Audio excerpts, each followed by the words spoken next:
Dice Efesios capítulo 5, perdón 6, versículo 10 en adelante. Por último, fortalezcanse con el gran poder del Señor, pónganse toda la armadura de Dios para que puedan hacer frente a las artimañas del diablo, porque nuestra lucha no es contra seres humanos, sino contra poderes, contra autoridades, contra potestades que dominan este mundo de tinieblas, contra fuerzas espirituales malignas en las regiones celestiales. Por lo tanto, pónganse toda la armadura de Dios para que cuando llegue el día malo puedan resistir hasta el fin con firmeza. Manténganse firmes, ceñidos con el cinturón de la verdad, protegidos por la coraza de justicia y calzados con la disposición de proclamar el evangelio de la paz. Además de todo esto, tomen el escudo de la fe con el cual pueden apagar todas las flechas encendidas del maligno. Tomen el casco de la salvación y la espada del Espíritu, que es la palabra de Dios. Oren en el Espíritu en todo momento con peticiones y ruegos.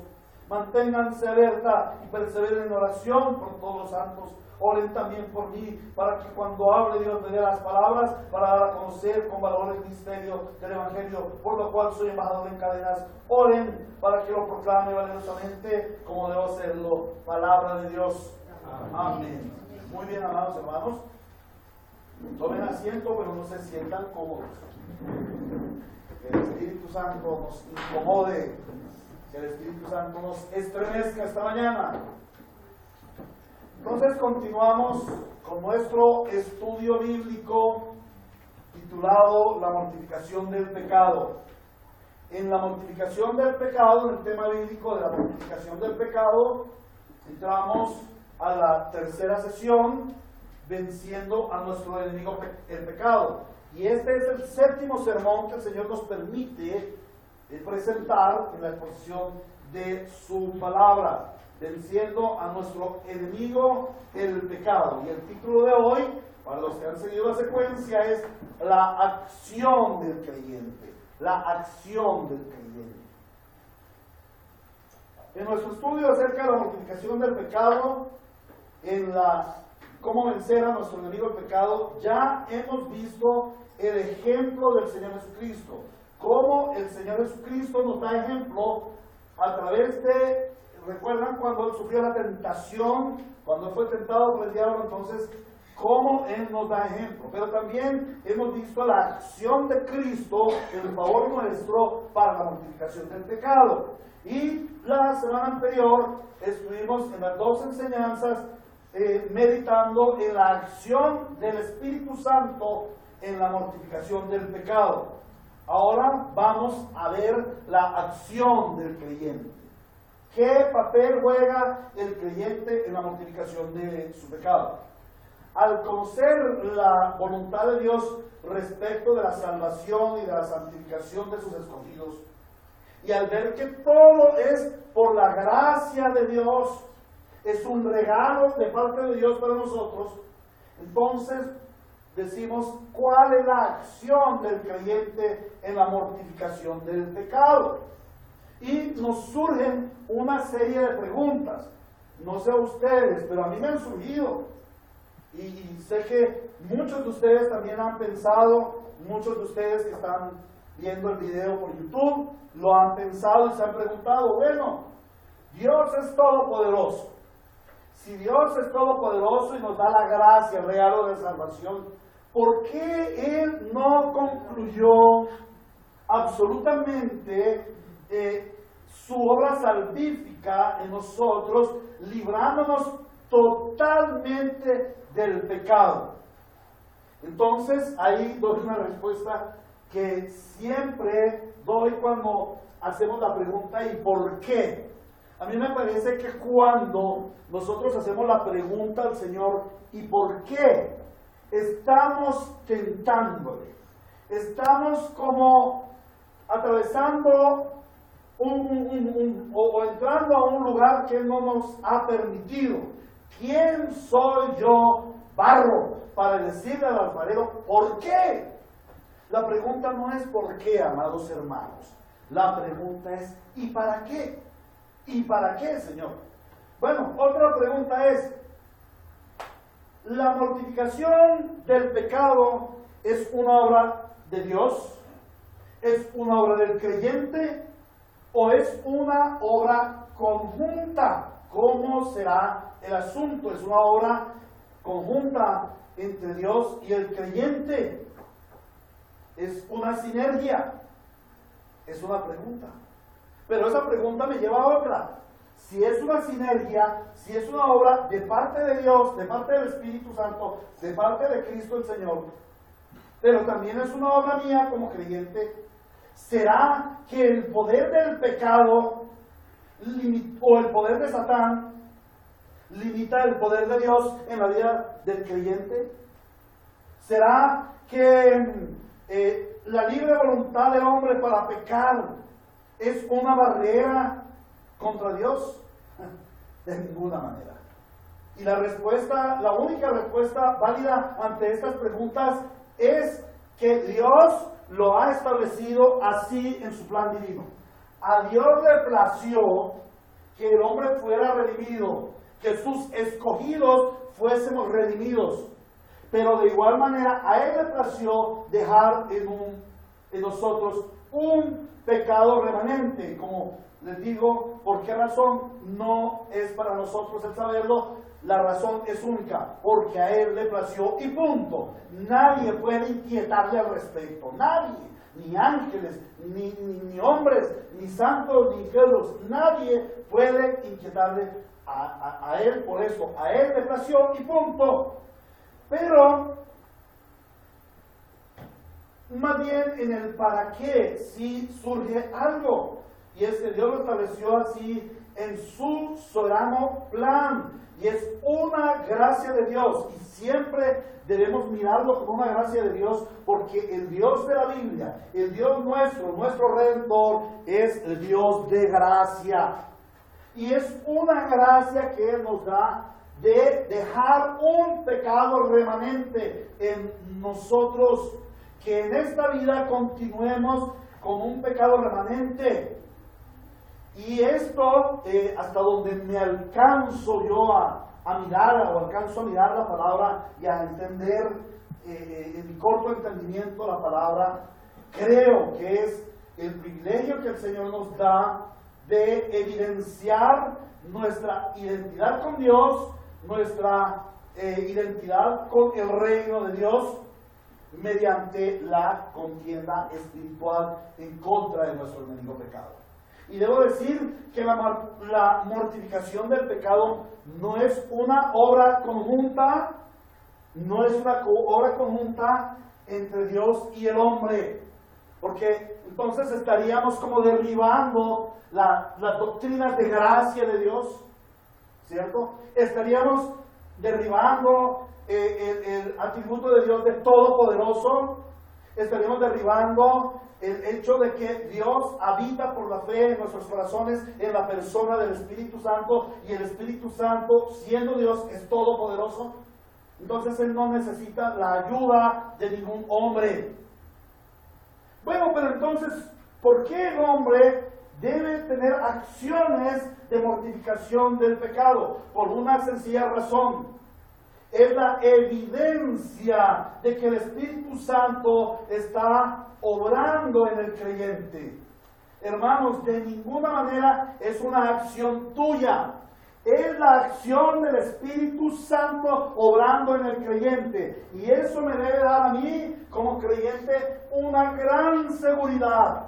Yo debo estar muy seguro de mi salvación. O sea, el hecho de que el Espíritu Santo me impulse a mí a mortificar el pecado, me dé armas espirituales poderosas en Dios para mortificar mi pecado, y esté yo en constante mortificación de mi pecado, y vea cómo el Espíritu Santo cada día más me avanza en la santidad, en la santificación progresiva, veo que realmente soy hijo de Dios.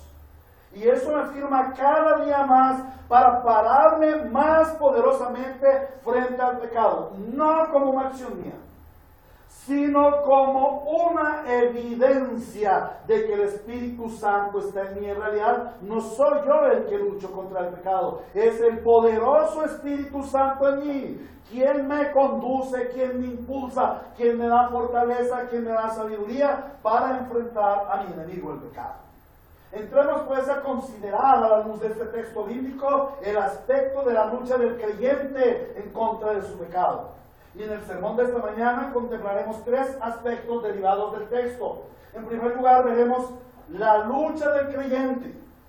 En segundo lugar, veremos el poder del creyente y finalmente veremos las armas del creyente. Cómo estos 3 elementos, la lucha del creyente, las armas del poder del creyente y las armas del creyente, operan en la acción nuestra en contra del pecado. Entremos pues al primer punto, la lucha del creyente. Cuando el apóstol Pablo escribió esta carta a los Efesios, él estaba preso en Roma. Efesios capítulo 3, primero miremos aquí en el versículo 19, en el texto 5, 19. Dice, oren por mí, para que cuando hable Dios me dé las palabras para dar a conocer con valor el ministerio del Evangelio, por el cual soy embajador en cadenas. Él dice que es embajador en cadenas, capítulo 6, versículo 19 y 20a. 6, 19 y 20a. Si él dice que es embajador en cadenas, eso nos muestra que él estaba prisionero, que estaba encadenado. Pero vayamos a Efesios capítulo 3, en el versículo 1.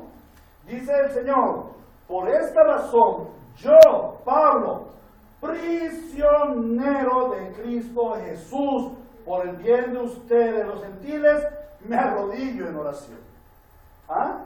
El apóstol Pablo estaba preso, y en vez de quejarse porque estaba preso, en vez de llorar como una costalada de pollitos, ay, estoy preso, Señor, ¿yo qué hago? Pero si yo lo único que he hecho es predicar el Evangelio. No, él oraba en favor de ¿quién? En favor de los creyentes, aún en favor de nosotros. ¿Amén?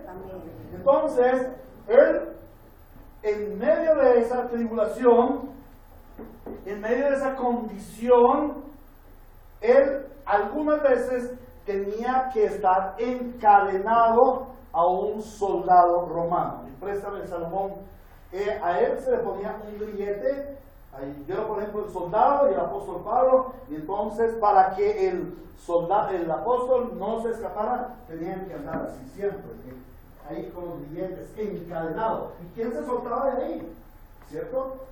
Entonces, el andar con este soldado romano atado le daba una proximidad al soldado romano.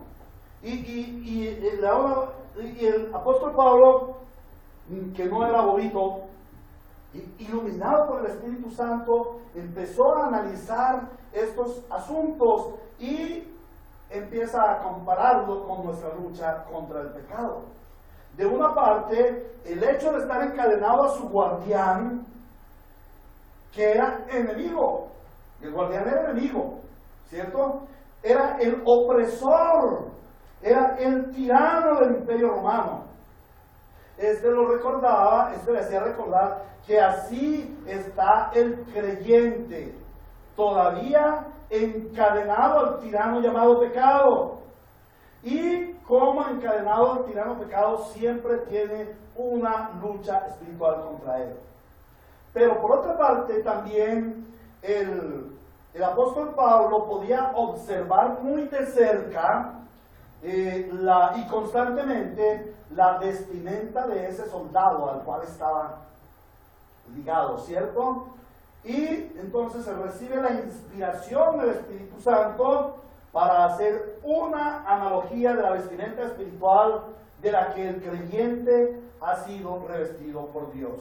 Les invito a que vayamos al versículo 11b y versículo 12. 11b y 12.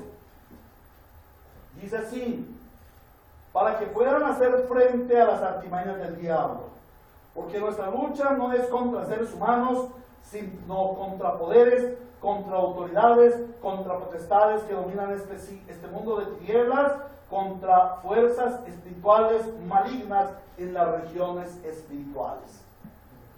Allí el Espíritu Santo a través del apóstol nos dice que el apóstol Pablo, al estar ahí encadenado en prisión, encadenado a ese soldado romano, y al ver esa armadura que él tenía, el apóstol Pablo pensaba en esa lucha, en esa contienda espiritual. Y veía cómo ese opresor maligno era un ser más poderoso que nosotros. Y toda la escritura nos revela que el creyente está librando una batalla espiritual. Desde Génesis 3:15 vemos que hay una enemistad, una contienda entre la simiente de la serpiente, o sea, los hijos del diablo, y la simiente de la mujer, o sea, los redimidos por Cristo. El asunto del pecado en los creyentes es sin duda alguna un ataque de las tinieblas contra los hijos de Dios. Y su objetivo, ¿cuál será el objetivo de las tinieblas? Destruir a los creyentes, destruirlos. El diablo es asesino desde el principio y mentiroso, él peca desde el principio. Y su objetivo contra nosotros, con gran odio y con gran ira, es destruirnos. Y en el ejemplo de Jesús, para ir a un caso, el ejemplo que ya estudiamos de Jesús en Lucas 4, vemos claramente que el diablo vino osadamente, atrevidamente, groseramente a tentarle al Señor, ¿cierto? Y si lo hizo con el Señor, ¿cómo no lo hará con nosotros? También vemos en la prueba de la negación de Pedro. ¿Se acuerdan que Pedro, el Señor le anunció y le dijo: Pedro, antes de que cante el gallo me negarás 3 veces. Antes de que cante el gallo me negarás 3 veces. Y entonces el apóstol Pedro le dice: no, Señor, eso no va a ser así. Mira, entonces el Señor Jesús le dice: mira, el diablo lo ha pedido para zarandearlo.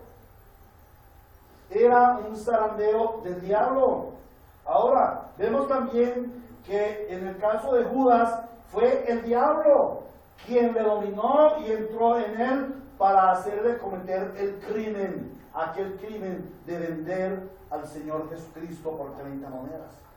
Definitivamente, la obra de pecado proviene del diablo y es su acción en contra de sus enemigos, los creyentes. Nótese muy bien, enemigos. Algunas personas, algunos cristianos juegan con el pecado. Yo les hago una pregunta a ustedes. Usted va por la calle y se encuentra una granada de esas del ejército, una granada de fragmentación, de esas que tienen los soldados. Y usted nota la granada y se da cuenta de que no tiene pin. El pin es el seguro, ¿no? Si se le quita el pin, eso explota y la granada está allí. ¿Usted cogería esa granada en sus manos y se pondría a jugar con ella? ¿Por qué? Porque le va a explotar. Así es el pecado cuando nos ponemos a jugar con el pecado. Algunos no consideran, no han ido a la palabra, en donde la palabra nos enseña que el pecado es nuestro enemigo, que el pecado viene a destruirnos. El ladrón no vino sino para robar, matar y destruir, mas yo he venido para que tengan vida y la tengan en abundancia, dice el Señor. Cuando el pecado llena nuestras vidas y nos ponemos a jugar con él, estamos jugando contra nuestro enemigo. Estamos jugando contra nuestro enemigo. Nosotros somos sus adversarios. Él jamás nos mira como personas. Él jamás nos mira indiferentemente. No, todo ser humano, aun los que están bajo su manipulación, es enemigo del diablo. El diablo lo considera su enemigo y su propósito es destruirlo. Pero más aún nosotros los creyentes, porque ¿saben una cosa? Nosotros los creyentes ocupamos un lugar que él alguna vez tuvo. ¿Cuál lugar? El lugar de hijos de Dios. Y tiene una gran ira y un gran odio. Nuestro enemigo el diablo tiene una gran ira y gran odio contra ti. contra mí. ¿Por qué? Porque Él ha sido desplazado por nosotros. Y la Biblia dice que aún nosotros juzgaremos a los ángeles. Tremendo, tremendo asunto. Nuestro enemigo el diablo nos tiene una terrible ira. No se trata de que sencillamente es un ser inocuo, que no lo vemos y que, bueno, como no lo vemos, Él no está orando y podemos jugar con el pecado. No, hermanos. Jugar con el pecado es jugar con una bomba, con una granada de fragmentación sin fin. En un momento nos va a destruir, porque esa es la obra del diablo. Él es nuestro enemigo. Nosotros somos sus enemigos. Y a un enemigo no se le trata con simpatía, ni con dulzura, sino con gran odio y con furia. Y así obra el diablo contra nosotros, con gran odio y con gran furia. Todo creyente cristiano está definitivamente involucrado y comprometido en una lucha espiritual generada desde el principio con la caída de nuestros primeros padres en el pecado. Y esta lucha espiritual es reafirmada en la primera venida de Cristo al mundo y la consecuente salvación que Él da a sus escogidos.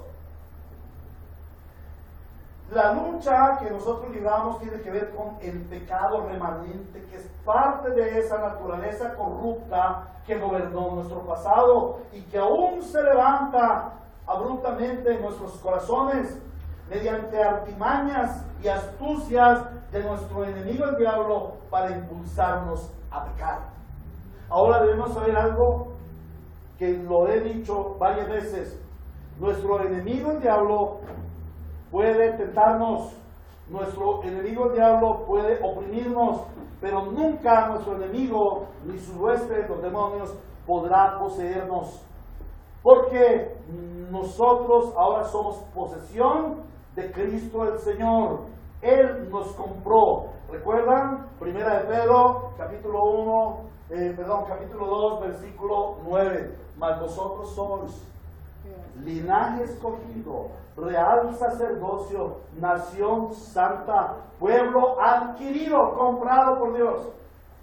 Ahora, somos posesión suya. ¿Creen ustedes que Dios se va a dejar quitar su posesión? La posesión que fuese ya marcada con el Espíritu Santo, que son las arras de la promesa. No, de ninguna manera. Ay, pero hermanos, si el creyente se pone a jugar con el pecado le va a explotar y le va a hacer su vida a cuadritos. Amado creyente, o mortificas el pecado o el pecado te va a mortificar a ti. Ahora, esto nos lleva a considerar nuestro segundo punto, el poder del creyente. Y por la cuestión homilética puse allí el poder del creyente, porque debiera haber escrito el poder que no es del creyente. Un aspecto muy importante en la guerra es conocer las fortalezas del enemigo. Conocer de qué armas está dotado. Y ojalá saber las tácticas que va a usar. Pues bien, mi hermano, mi hermana, la Biblia es el documento de inteligencia militar que el Dios Santo nos ha dado al ejército suyo para conocer a nuestro adversario y así atacarlo, así resistirlo. Con poder, porque hermanos, no se trata de que el soldado simplemente aguante la batalla y esté ahí en la batalla, luchando en la batalla. No, hermanos, se trata de que obtenga la victoria, paso tras paso, aunque a ti no te parezca, paso tras paso, peleando denodadamente, vas a avanzar en el reino de Dios. Vas a avanzar en el reino de Dios. Vamos a ir a la Escritura nuevamente. Y vemos que allí la palabra de Dios nos dice, por último, en el versículo 10, por último, fortalezcanse con el gran poder del Señor. Pónganse toda la armadura de Dios para que puedan hacer frente a las artimañas del diablo. Pónganse la armadura de Dios. Y nuevamente en el versículo 13, por lo tanto, pónganse toda la armadura de Dios para que cuando llegue el día malo puedan resistir hasta el fin con firmeza. Miren, la armadura es de Dios y el poder es de Dios. El poder no es del creyente. Santiago capítulo 1, versículo 12. Santiago capítulo 1, versículo 12. Dice el Señor: dichoso el que resiste la tentación, porque al salir aprobado recibirá la corona de vida que Dios ha prometido a quienes le aman. Apocalipsis 2:7, Apocalipsis 2:11 y Apocalipsis 2:17. Dice: el que tenga oídos que oiga lo que el Espíritu dice a las iglesias. Al que salga vencedor le daré el derecho de comer del árbol de la vida que está en el paraíso de Dios. 11.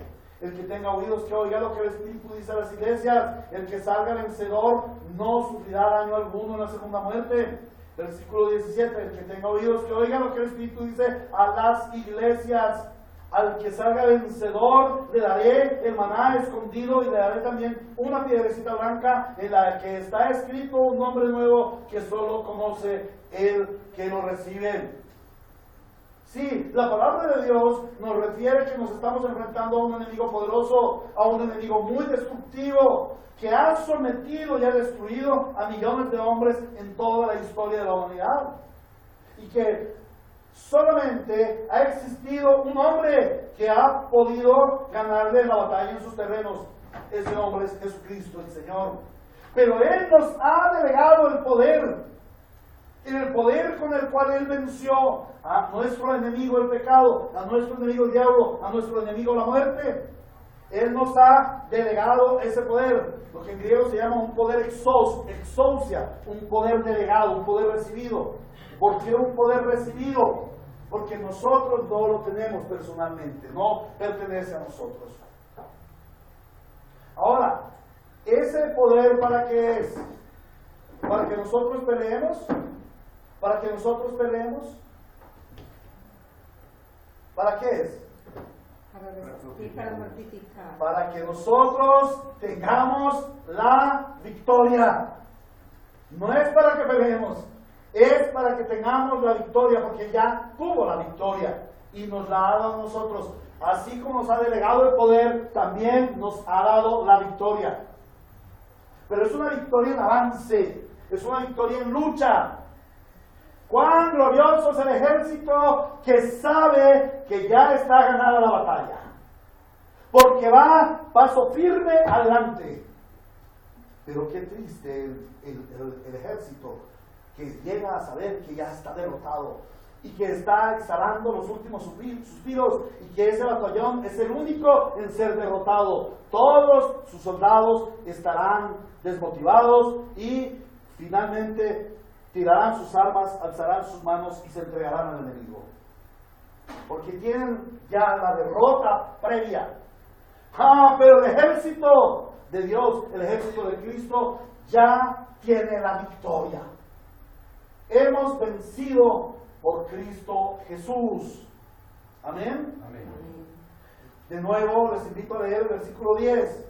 Por último, fortalezcanse en el gran poder del Señor.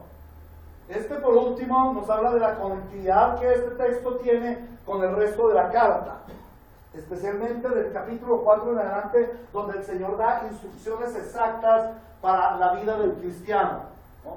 Les recuerdo que las cartas del apóstol Pablo tienen una introducción y en su cuerpo tiene dos partes. La primera es la doctrina y la segunda es la acción de esa doctrina, o sea, la ejecución de la doctrina. La doctrina y la práctica de la doctrina. Entonces, el apóstol Pablo a partir del capítulo 4 está dando instrucciones acerca de la acción de la doctrina, de la ejecución de la doctrina, de la praxis de la doctrina. Y está dando una serie de elementos, pero dice finalmente, y no por ser última implica que sea menos importante. Al contrario, a veces se han dicho tantas cosas y lo último que se dijo fue lo que más recuerda a uno. Este lugar ocupado al final y por último tiene una gran importancia en la redacción de la carta. Por último, hermanos, fortalezcanse en el Señor y en el poder de sus fuerzas, dice la versión Reina y Valera. No podemos desconocer el poder y la ferocidad del diablo, hermanos. Algunas personas minimizan al diablo, se ponen a jugar Y dicen, diablo sucio, diablo cochino, diablo no sé qué. Y fuera, chiste diablo, perro mentiroso y un poco de cosas. ¿Quién dijo que el diablo era un ser para ser tratado así? Aún Judas, en la carta de Judas, no el Iscariote, sino Judas, el hermano del Señor, dice que ni aún el arcángel se atrevió a discutir o a maldecir a Satán, sino que él dijo que el Señor te reprenda. A veces nosotros minimizamos al diablo, pero no, hermanos, el diablo tiene poder, tiene velocidad, ataca ferozmente. Pero de ninguna manera esto nos va a asustar, ni nos puede conducir a la derrota y a la huida, a entregar nuestras armas y decir, bueno, listo, me rindo, hágale, haga conmigo lo que quiera. No.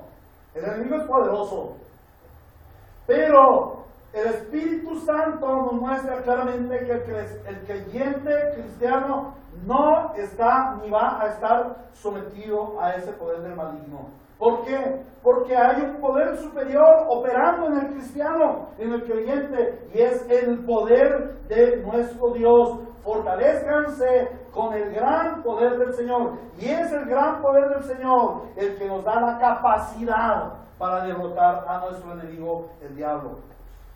Efesios capítulo 3, versículo 16, dice el apóstol Pablo, que en su oración él pide que por medio del Espíritu Santo y con el poder que procede de sus gloriosas riquezas, nos fortalezca a nosotros. ¿En dónde? En lo íntimo de nuestro ser, en lo más profundo de nuestro ser espiritual. El poder del creyente no es inherente al creyente. El ser humano por sus propias fuerzas no puede someter al pecado, porque el hombre ha estado doblegado por el pecado en toda su historia. Por ello, el creyente necesita de un poder delegado, porque debe ser un poder superior al mismo pecado. Y ese poder delegado solamente lo puede dar uno que ya haya vencido el pecado. Y ese único es nuestro Señor Jesucristo. El apóstol Pablo argumenta que el creyente verdadero debe fortalecerse en el poder del Señor. ¿Por qué? Porque va a enfrentar una fuerza poderosa, más poderosa que él. No te pongas a jugar con el pecado. Clama al poder del Señor. Hoy en día, muchos líderes religiosos hacen énfasis en el poder de las tinieblas y en el supuesto poder que tiene el líder, desconociendo el poder de Dios. Y cuidado con esto. Cuidado con esto. Aquí que estás escuchando allá también. Cuidado con esto. Ustedes han oído de iglesias en donde se echa fuera demonios. Ellos ven demonios hasta en la sopa y ven al diablo en todo lugar y lo echan a escobazo limpio y hacen una guerra, una pseudo guerra espiritual de gritos y de patadas y de pisoteos y de puños y un poco de cosas que no están descritas en la Sagrada Escritura.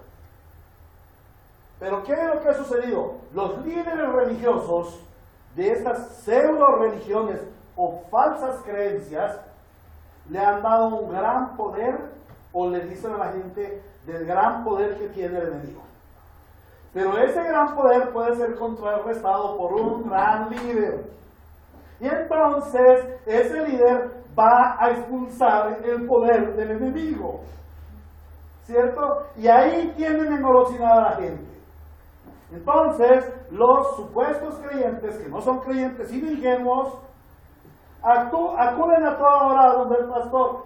Pastor, libéreme, que vi en mi casa un espanto.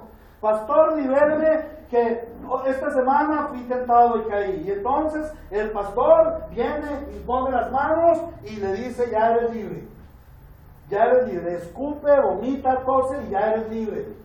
Pero en tanto sale a la vuelta de la esquina, ya se le volvió a meter el demonio. Y entonces el creyente o el ingenuo, pensando que se había salido el demonio y que volvió, entonces vuelve a donde su pastor y le dice, pastor, libérame. Pero no le he dicho cada liberación tiene su cosa. Entonces esta persona le dice, lo que pasa es que usted no cree. Lo que pasa es que usted no ha dado la ofrenda. La culpa es suya, usted tiene que dar la ofrenda. Libérese con la ofrenda, usted también tiene que poner de su parte, hombre. Y ahí lo tiene. Y ahí lo tiene. Siempre lo va a tener engarzado, como el pescador tiene ahí la carnada, ¿no? Y siempre lo va a tener. Y el pescado siempre va a tirar la carnada. Hermanos, no es cierto, la Biblia no dice que el poder se le haya dado a un pastor, a un líder, o a un apóstol, o a un profeta. No, el poder es para todo el verdadero cristiano. Dice, por último, fortalézcanse en el poder del Señor. ¿Quiénes? Nosotros. ¿Cuáles? Todos. Todo creyente verdadero no depende de su pastor para ser liberado. El creyente verdadero depende del gran poder del Señor. Y me gusta cuando dice allí, por último, fortalezcanse ¿en qué? ¿En el poder del Señor? No. Y no dice que en el poder del Señor. En el gran poder del Señor. Y ese gran, dice, es en el superior poder del Señor. No hay otro poder superior a él. Resulta que este tipo de gentes que está engañando a los ingenuos, dice que el poder del diablo y el poder de Dios son igualiticos. Aún interpretan desde el Génesis, dicen que el diablo y sus demonios ya existían desde antes de la creación del mundo, lo cual no puede ser verdad, porque dice el Señor en su palabra, y su palabra es la verdad. Dice, en el principio creó Dios los cielos y la tierra. Y los ángeles pertenecen, tanto los ángeles de Dios como los ángeles caídos, pertenecen a los cielos. Pertenecen a los cielos. Si pertenecen a los cielos, son seres creados. ¿Cuándo? En la creación. Que la Biblia nos diga cuál fue el día, no lo podemos deducir, no lo podemos saber exactamente porque la Biblia no nos dice. Y si no nos dice, no nos corresponde a nosotros hacer especulaciones. Pero los ángeles, aún el ángel caído, aquel querubín protector de Ezequiel 28 y de Isaías 14, aún aquel Satán fue creado por Dios y está bajo el gobierno de Dios, y el gran poder del Señor lo domina. No es cierto que el bien y el mal sean fuerzas iguales. No es cierto que Satán y Dios están en una lucha espiritual. No. Dios jamás ha estado en guerra con Satán. Satán hizo una escaramuza, pero el gran poder del Señor siempre lo ha tenido bajo control. Lo ha tenido gobernado. No es cierto que haya lucha igual. Si el gran poder del Señor está en ti, ya estás sobre el poder del maligno, sobre el poder del pecado. Amén. Hermanos, estamos viviendo en un mundo de oscuridad gobernado por las tinieblas. Y nuestra lucha no es contra seres de carne, sino contra seres espirituales en las regiones celestiales que están bajo el dominio del diablo. Entonces, esa lucha solamente puede ser ganada por el ser espiritual más poderoso, Cristo el Señor, que nos ha enviado a su Espíritu Santo desde el cielo para que habite en nosotros. De Él recibimos el poder para vencer. Él es el que nos lanza a la batalla, con la seguridad de que el gran poder del Señor es el que va venciendo. Amén. Él va como poderoso gigante delante de nosotros. Aleluya. Esto nos lleva al punto final, que son las armas del creyente. Dice el Señor, versículo 11 y versículo 13, pónganse toda la armadura de Dios para que puedan hacer frente a las artimañas del diablo.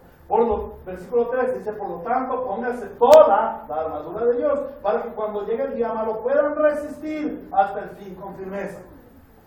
Finalmente, el apóstol Pablo nos enseña que el Señor nos ha dado una provisión de armas para luchar contra ese enemigo. Y esas armas no son carnales, porque nuestra lucha no es contra carne ni sangre. Son armas poderosas en Dios, espirituales, para vencer a toda fuerza del enemigo. Segunda a los Corintios, capítulo 10, versículos 3 y 4 dice, Segunda a los Corintios, capítulo 10, versículos 3 y 4. Pues aunque vivimos en el mundo, no libramos batallas como hace el mundo. Las armas con que luchamos no son del mundo, sino que tienen el poder divino para derribar fortalezas. Nueva versión internacional estoy leyendo. Observemos que la armadura es toda de Dios. Es dada por Dios, pero no es usada por Dios. Es dada por Dios y es una armadura de Dios, pero Él no es el que la va a usar. Él va delante de nosotros como poderoso gigante, pero somos los soldados los que libramos la batalla. Los creyentes vamos tras del poderoso gigante. El poderoso gigante, que es el camino, va abriendo la brecha, va abriendo el camino y nosotros vamos detrás, firmes. Y atrás de nosotros, encima de nosotros y al lado de nosotros está el Espíritu Santo, impulsando para que va nuestro avance poderosamente en el poder del Señor. Amén. Amén. La armadura de Dios es una figura usada por el autor para darnos a comprender que su deseo es protegernos espiritualmente. Él no lanza soldados allá a ver si se defienden. Yo recuerdo hace muchos años, por allá en el año 88, tuve un trabajo en una petrolera en San Carlos de Guaroa, en el Meta. Oiga, un día se aparecieron 3 muchachos, de lo que hoy en día se conoce como la poderosa guerrilla de las FARC. Esos 3 muchachos iban a pata pelada, o sea, pies descalzos. De los 3 muchachos, solo uno llevaba una escopeta terciada. Pero yo creo que si él fuera a disparar esa escopeta, pues le iba a ir terrible porque se veía lo vieja, rumbrosa, a lo mejor era de Cristo. Y los otros 2 llevaban un simple machetico y se arrimaban a pedir comidita porque estaban aguantando hambre. ¿Qué les había dado las FARC para hacer la lucha? Nada. Estaban en la miseria. A nosotros, los soldados de Cristo, Él nos ha guardado, nos ama, nos protege y nos da una armadura que nos cubre todo nuestro ser, desde la cabeza hasta los pies. Una armadura totalmente poderosa que te guarda espiritualmente, o sea, con la que puedes luchar en infighting, frente a frente con nuestro adversario, el pecado. Entonces, el deseo de Dios es protegernos. ¿Y protegernos de qué? De nuestros enemigos espirituales, porque las armas son espirituales. ¿Cuáles son nuestros enemigos espirituales? El diablo y sus demonios, el pecado y la muerte. Y si el creyente no usa completamente toda la armadura de Dios que nos ha dado como dotación, pues vamos a ser fácilmente derrotados por el diablo. Observemos las armas que tiene la dotación: la verdad, la justicia, la predicación del Evangelio, la fe, la seguridad de la salvación, la palabra de Dios y la oración. 7 armas poderosas en Dios. Y ese número 7, sabemos que para los que usan analogías y analogías numéricas en la Biblia, o los que usamos analogías numéricas en la Biblia certificadas, el número 7 significa plenitud de Dios. Significa completo, que no le falta nada, ¿cierto? Entonces son 7 elementos de la armadura de Dios. Es una armadura completa, por eso dice pónganse toda la armadura, porque es completica. Entonces vemos esas armas poderosas en Dios para derrotar a nuestro enemigo el diablo. Lleguemos a algunas conclusiones esta mañana. Hermanos, debemos ser conscientes de que como creyentes estamos librando una poderosa guerra espiritual. Que nuestro enemigo es poderoso y se vale de artimañas y engaños sutiles para hacernos caer. Pero aleluya, Evangelio nunca podrá vencernos. ¿Y por qué nunca podrá vencernos? Porque nuestro capitán ya ha obtenido la victoria. Él ha ganado ya la guerra espiritual, la ha ganado ya. No la va a ganar. En la cruz derrotó al maligno. En la resurrección derrotó a la muerte. Amén. Amén. Él no va a ganar la victoria algún día. Él ya tiene la victoria. Amén.